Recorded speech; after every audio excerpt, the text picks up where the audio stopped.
Salam sejahtera Malaysia, denyut nadi suara rakyat bergema di channel ini. Jangan lupa tekan butang subscribe, like dan share. Malaysia kita punya, cintai Malaysiaku, kita jaga kita.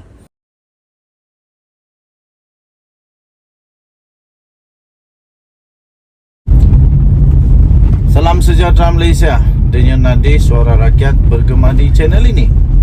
Manusia ni, tuan-tuan dan puan-puan, kalau kamu setuju, kamu boleh tulis saya setuju Sanusi penakut. Saya setuju Sanusi penakut. Manusia ni, tuan-tuan dan puan-puan, dia ada perasaan takut. Memang package-nya ada perasaan takut, dicipta oleh Tuhan. Tapi manusia ni, ada manusia yang takut berlebih-lebihan, melampau-lampau mengada-ngada, mencipta-cipta kadang-kadang ketakutan. Dengan ada manusia yang memang takutnya normal. Sanusi contohnya, dia ada sifat ketakutan melampau-lampau, lebih daripada manusia lain. Dan mungkin juga ada sifat ketakutan dicipta-cipta. Tapi manusia ni, yang takut melampau-lampau ni, selalunya ada alasan tertentu. Antara alasan tertentu ialah kerana dia tahu dia sedang diperhatikan, sedang dalam kawalan, pengawasan, dan dia tahu dia bersalah. Inilah orang yang betul-betul takut melampau-lampau. Untuk Sanusi, adakah dia bersalah kerana dia tahu dia sedang diawasi, atau dia tahu dia bersalah, atau kedua-duanya sekali? Dia takut berlebih-lebihan kerana dia sedang diperhatikan, kerana dia bersalahkah? Dia bersalahkah? Ini dia.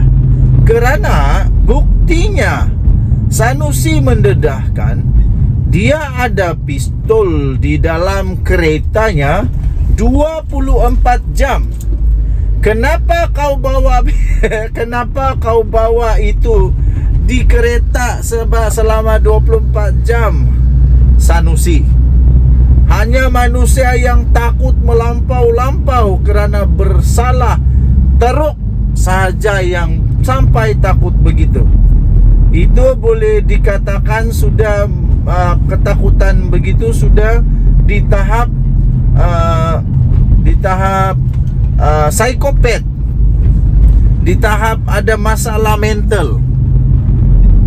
Saya rasa hanya penjenayah sahaja yang takut kepada penjenayah yang lain yang buat begitu. Sanusi. Malaysia ni bukan negara yang penuh dengan penyangak-penyangak, penjenayah-penjenayah yang sampai nak kena bawa senjata tu 24 jam dalam kereta. Sanusi, kenapa kamu buat begitu? Kamu takut dengan siapa? Kamu takut dengan siapa? Kamu takut dengan siapa sebenarnya? Kerana pada 24 Julai yang lalu, Sanusi dedah adanya senjata itu, pistol di dalam kereta selama 24 jam ada di sana. Apa dia cakap tu untuk takutkan kepada orang kah, supaya tak sentuh dia, tak datang pergi kacau-kacau dia? Tak payahlah. Saya fikir yang Sanusi perlu takut, yang Sanusi perlu risau, bukan manusia. Tapi yang Sanusi perlu takut adalah Tuhan. Tuhan yang Maha Kuasa, itu yang dia perlu takut, bukannya manusia. Hidup ini bukan tentang melawan manusia, tapi hidup ini melawan diri sendiri supaya menghormati dan betul di sisi Tuhan. Itu yang betul. Yang takut sangat sampai bawa benda tu, kenapa? Menteri Besar Datuk Seri Muhammad Sanusi Madnor mendedahkan dalam kenderaannya sepanjang masa ada senjata itu sebagai langkah keselamatan. Saya pun tidak tahulah. Bukankah dia punya bodyguard? Kenapa nak ada juga sendiri? Tak percaya lagi kah? Ini betul-betul lah. Saya fikir Sanusi macam ada masalah mental kalau begini masalah. Ketua Pengarah Pilihan Raya Perikatan Nasional itu turut berkata, senjata itu dibawa sebagai persediaan susulan maklumat adanya rancangan untuk menangkap dan menjatuhkan kredibilitinya sejak 6 bulan lalu. Wah, hebatlah Sanusi ini. Dia berkata maklumat diterimanya daripada rakan itu beri amaran bahawa tindakan akan diambil susulan kritikan terbukanya kepada pihak tertentu. Kenapa Sanusi pun sudah merancang ke 6 bulan yang lalu bahawa dia akan tetap mengkritik. Aduh.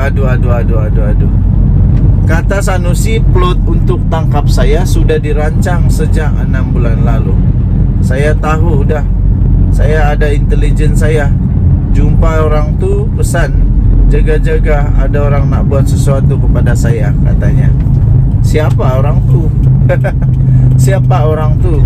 Dan kenapa ada orang yang sanggup buat macam begitu kepada Sanusi? Mesti ada sesuatu Sanusi sudah buat yang amat teruk.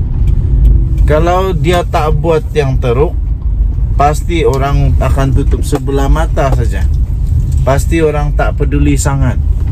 Tapi kalau betul sampai teruk macam begitu, mesti ada Sanusi sudah buat satu yang amat teruk. Jadi Sanusi, apa yang sudah kamu buat sehingga kamu takut begini nih? Sehingga kamu takut macam begini nih Sanusi. Aduh, Sanusi. Harap-harap Sanusi dapat bertenang. Dan ya, saya tetap mendoakan supaya Sanusi sentiasa selamat. Saya mendoakan semoga tidak ada orang jahat yang sanggup melakukan perkara-perkara yang tak betul kepada Sanusi, yang salah, bertentangan dengan undang-undang, yang boleh menjadikan Sanusi berada dalam keadaan yang ketakutan sepanjang masa. Saya doakan supaya Sanusi dapat menghadapi hari-hari yang penuh dengan cabaran ini, yang tercipta hasil daripada titik peluh Sanusi sendiri. Semua yang terjadi sekarang ini, ketakutan Sanusi, semua yang Sanusi takut sekarang inilah, ini semua bukan hasil usaha orang, tapi ini semua hasil usaha Sanusi sendiri. Sanusi yang mau perkara ini berlaku. Kalau dia tak mau, dia tak akan jadi begitu celupar. Dia tak akan jadi begitu teruk mulutnya, begitu pendek akalnya. Dan kita tengoklah, kita doakanlah, betul-betul lah doakan semoga Sanusi dalam keadaan yang sihat-sihat saja. Dan yang tadi suara rakyat bergema di channel ini, jangan lupa tekan butang subscribe, like dan share. Kita jumpa lagi. Bye-bye.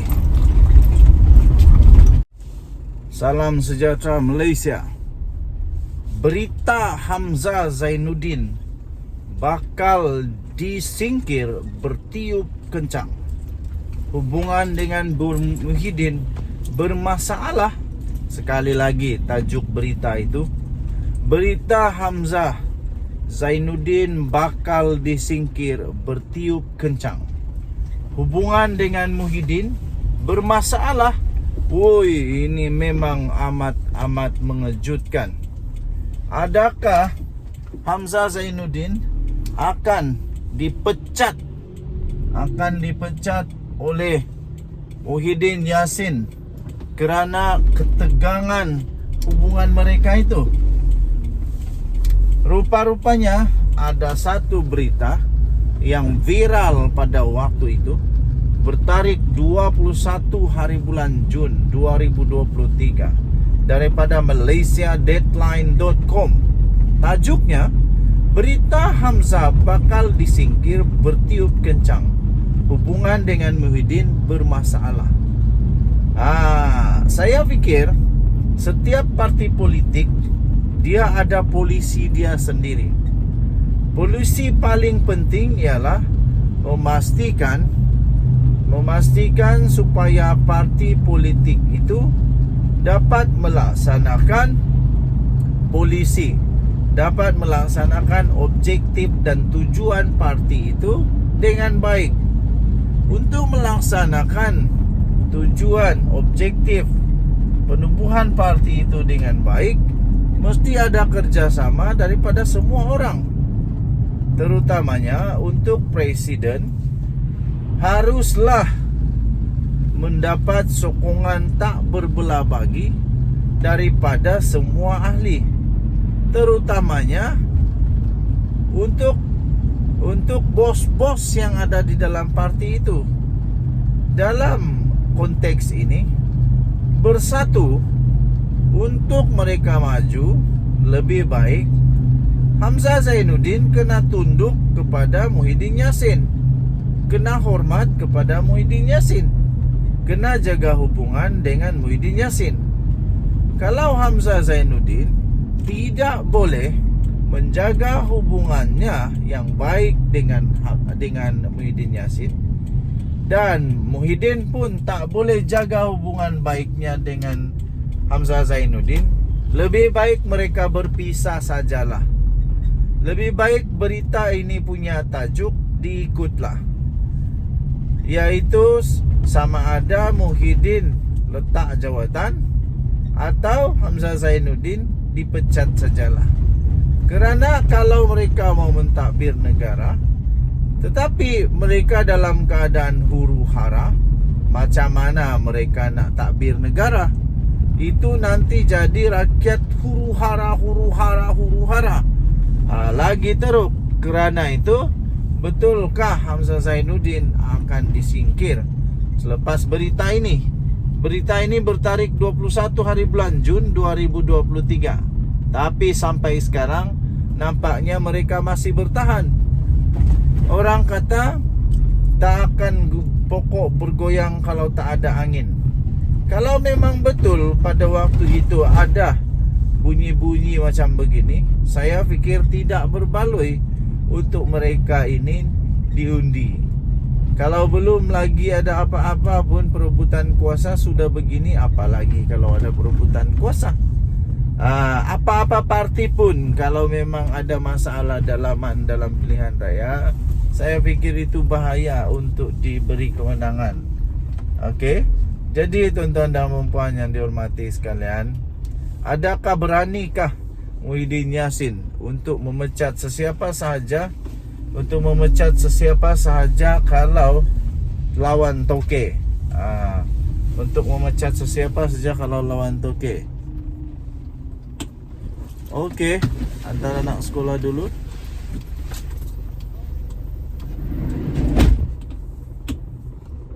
Baiklah, anak sudah turun daripada kereta pergi sekolah, syukur. Yang penting kita hantar dia pergi sekolah supaya menjadi orang berguna. Denyut nadi suara rakyat bergema di channel ini. Jangan lupa tekan butang subscribe, like dan share. Kita jumpa lagi